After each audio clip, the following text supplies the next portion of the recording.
யாழ்ப்பாணத்துல தன்னோட டிக்டாக் காதலனுக்காக சொந்த வீட்டுல இருந்தே ஒரு யுவதி 19 பவுன் நகையை திருடி இருக்கிறார். இதுதான் இப்ப கடந்த 2 நாட்களா சமூக வலைதளங்கள்ல ட்ரெண்டிங்ல போற ஒரு விஷயமா இருக்குது. சொந்த வீட்டுல இருந்து ஒரு பிள்ளை 19 பவுன் நகையை திருடி கொடுத்திருக்குதுன்னு சொல்லி அதிக அளவுல பேசப்பட்டது. ஊடகங்களாக இருக்கட்டும் இல்லையென்று சொன்னா எல்லாராலையும் அந்த ஒரு கருத்து தான் பேசப்பட்டது. ஆனா இப்ப இதுன்ற உண்மை தன்மையில அந்த பிள்ளை சொந்த வீட்டுல திருட இல்ல அப்படி என்ற ஒரு தகவல் ஒன்று வெளியில வந்திருக்குது. 19 பவுன் நகை திருடப்பட்டது உண்மை. ஆனால் சொந்த வீட்டுல திருடப்பட இல்ல.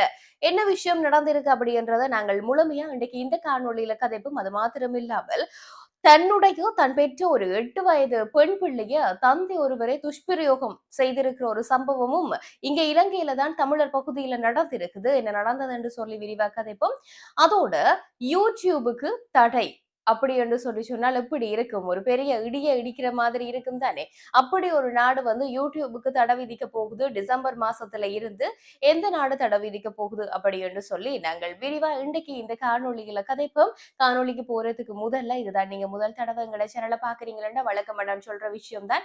சப்ஸ்கிரைப் பண்ணிட்டு பாருங்கன்னு சொல்லிக்கொண்டு இன்றைக்கு இந்த காணொளியில முழுமையா இணைஞ்சு கதைக்க போற நான் சுதர்ஷினி சசிகரன். சரி, நாங்க காணொளிக்குள்ள போவோம். கடந்த 2 நாளா அதிக அளவுல ட்ரெண்டிங்ல போற விஷயம், எல்லாராலையும் கதைக்கப்படுற ஒரு விஷயம் என்னன்னு கேட்டா, இப்ப இந்த யாழ்ப்பாணத்துல டிக்டாக் காதலனுக்காக காதலி சொந்த வீட்டிலேயே 19 பவுன் நகைகளை திருடி கொடுத்திருக்கிறா அப்படி என்றதான் அதிக அளவுல பேசு பொருளா போய் கொண்டிருக்கு.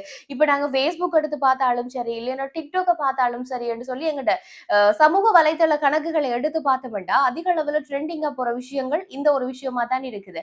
காரணம் என்னன்னு கேட்டா, இப்ப சொந்த வீட்டிலேயே ஒரு பெண் பிள்ளை திருடுறா அப்படின்னு சொல்லி சொன்னா அது ஒரு பாரதூரமான விஷயம் தான். அதை பற்றி பேச வேணும் தான்.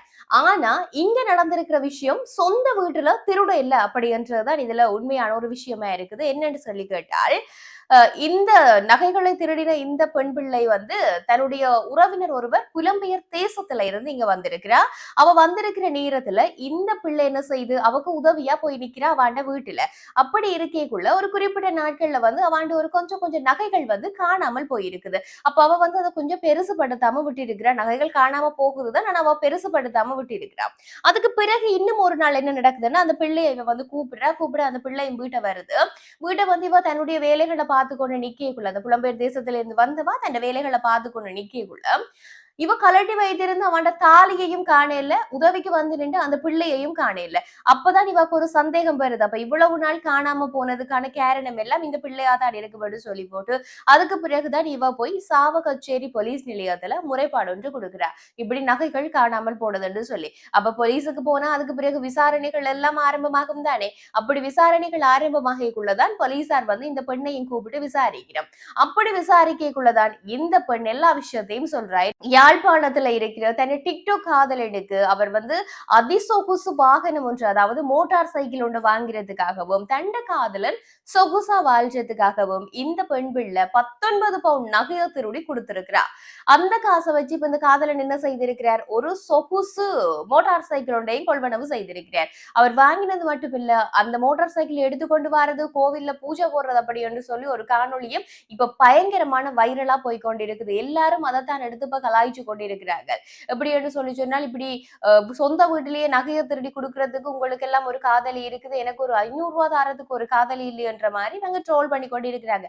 என்ன விஷயம் நடந்தாலும் இந்த ட்ரோல் மீம்ஸ்ன்றது வரும் தான். இதுக்கு அப்பால என்ன விஷயம் என்று கேட்டால், இப்ப திருடுறது என்றது மிக பெரிய ஒரு பொல்லாத விஷயம். அதை விட இந்த பிள்ளை தன்னை நெருங்கின உறவினர் வீட்டையே திருடி இருக்குது. அதெல்லாம் மன்னிக்கப்பட முடியாத ஒரு விஷயம். அதோட முக்கியமா 7 பேரை கைதாகி இருக்கிறோம், கைது செய்திருக்கிறோம். இந்த ஒரு களவு சம்பவத்தோட தொடர்புடைய 7 பேர் கைதாகி இருக்கிறோம். குறிப்பா இந்த 7 பேர்ல முக்கியமான 2 பேர் இருக்கிறோம். யாருன்னு கேட்டா இந்த காதல் என்ற காதலிகளா.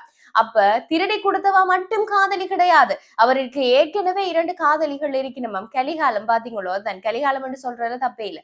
எங்கண்ட நாட்டை பொறுத்த வரைக்கும் நடந்து கொண்டிருக்கிற சம்பவங்களை நினைக்கக்குள்ள ஒரு புறமா கவலையா இருக்கக்குள்ள இப்படியான சம்பவங்களை நினைக்கக்குள்ள அதி உச்சமா கோபம் தான் வருது. காரணம் என்னன்னு கேட்டா, இப்ப எல்லாரும் என்ன சொல்லிடணும்னு சொன்னா, இந்த பிள்ளைக்கு காதல் கண்ணை மறைச்சிட்டுதுன்னு சொல்லலாம். காதல் கண்ணை மறைக்கலாம், ஆனா இருக்கிற 2 காதலிகளையும் இந்த காதல் மறைச்சிட்டுது. அப்ப எவ்வளவு தூரம் ஒரு முட்டாள்தனமான காதலா இருந்திருக்கும். அதை விட இப்படி ஒரு திருடி கொடுத்து என்னன்னு சொல்றது, அதாவது இந்த படங்கள்ல ஒரு படத்துல வந்து ஒரு காமெடியா ஒரு டயலாகும் வரும். நீ போட்ட உடுப்போடவா நான் உன்னை கண் கலங்காம பார்த்துக் கொள்றேன். அதே மாதிரி இந்த பிள்ளை வந்து தன்னுடைய காதலனை கண் கலங்காம பார்த்துக் கொள்ளணும்ன்றதுக்காக களவெடுத்திருக்கு தண்டைக்குள்ள.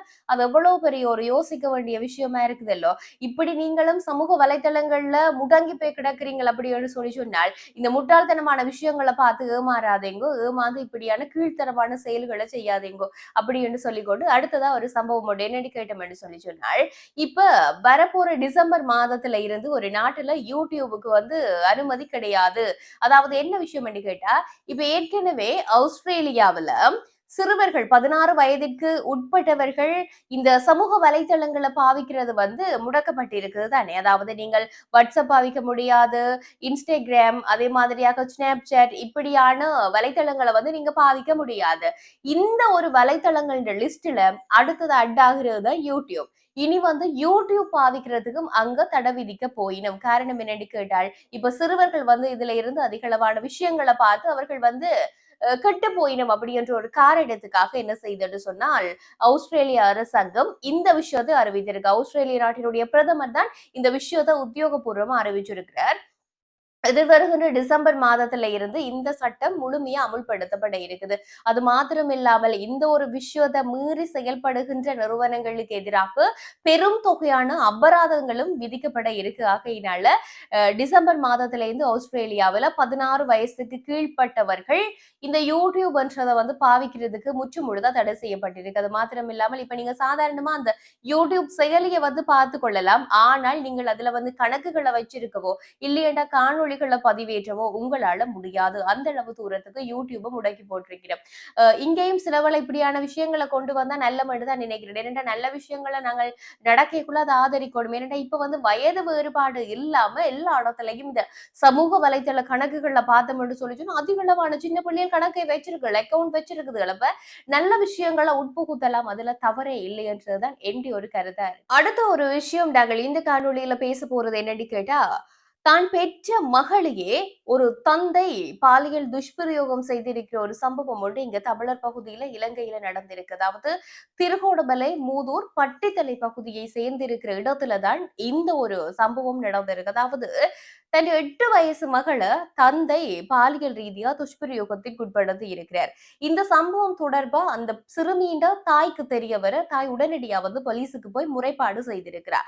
இப்படி என்ற கணவரே என்ற மகளை வந்து பாலியல் துஷ்பிரயோகம் செய்துட்டாருன்னு சொல்லி கடந்த 6ஆம் தேதி அவ இந்த முறைப்பாட்டை கொடுத்திருக்கிறார். ஆனா போலீசார் அதுக்கான முறைப்பாட்டுக்கான நடவடிக்கை எதையும் வந்து எடுக்காம இருந்திருக்கிறோம். இந்த நிலையில வேறு மேலிடங்கள்ல இருந்து போலீசாருக்கு வந்து அழுத்தம் வந்திருக்குது. இந்த கேஸ உடனடியா முடிக்க சொல்லி ஒரு அழுத்தம் வந்த காரணத்தினால போலீசார் இந்த கேஸ உடனடியா தொடங்கி இருக்கணும். தொடங்கினது மாத்திரம் இல்லாமல் அந்த நபரை வந்து கைது செய்யறதுக்கான நடவடிக்கையை முன்னெடுத்திருக்கிறோம். உண்மையில தான் பெற்ற மகளை வந்து ஒரு தந்தையே துஷ்பிரயோகம் செய்யறதுன்றது எவ்வளவு ஒரு உச்சகட்டமான விஷயம். ஆனா இதுதான் முதல் தடவையா நடக்குதுன்னு கேட்டா கிடையாது.